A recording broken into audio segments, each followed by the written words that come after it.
తిరుమల లడ్డూలో జంతుకోవు కలిసింది. అసలు చివరికి వ్యాన్ పిక్ అదేదో బాత్రూమ్ యాసిడ్లో కూడా కలిపేసి మరి 5 ఏళ్ళు పెట్టేశారు అన్నది తెలుగుదేశం అనుకూల మీడియా.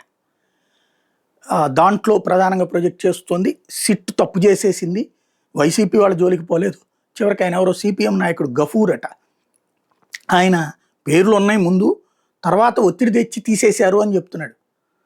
అంటే సిపిఎం దృష్టిలో బీజేపీ ప్రభుత్వం మీదన జగన్మోహన్ రెడ్డి ఒత్తిడి తెచ్చి తీసేపించినట్టు అనుకుంటా. అది సిపిఎం స్టాండ్ ఏమో మరి గఫూర్ గారు చెప్తున్నారు. ఇది ఒక ఆస్పెక్ట్. అట్లాగే దాంట్లో లడ్డూలో కలిసిందన్న దాని మీద యాక్షన్ తీసుకోవడానికి ఒక కమిటీ, ఇది ఇప్పుడు ప్రస్తుతం ఓ వైపున ప్రభుత్వం వైపు నుంచి నడుపుతున్న గేమ్. వైసీపీ లెక్కలు తీసి బోలేబాబా అనే సంస్థని ఎలవ చేసిందే చంద్రబాబు నాయుడు, దాని మీద బ్యాన్ పెట్టిందే జగన్ ప్రభుత్వం.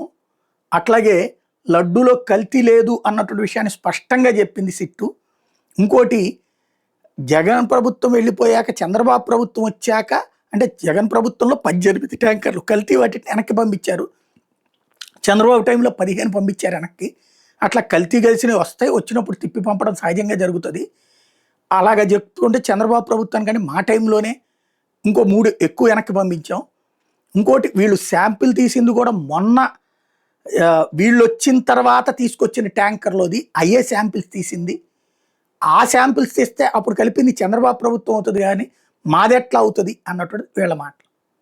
ఓవరాల్గా చూసుకుంటే లడ్డూతో రాజకీయం, వెంకన్నతో రాజకీయం, హిందువుల సెంటిమెంట్తో రాజకీయం, హిందువుల సెంటిమెంట్ని గాయపరుస్తున్నారా లేకపోతే గాయపడ్డ సెంటిమెంట్కి అనుగుణమైనటువంటి చర్యలు తీసుకుంటున్నారా?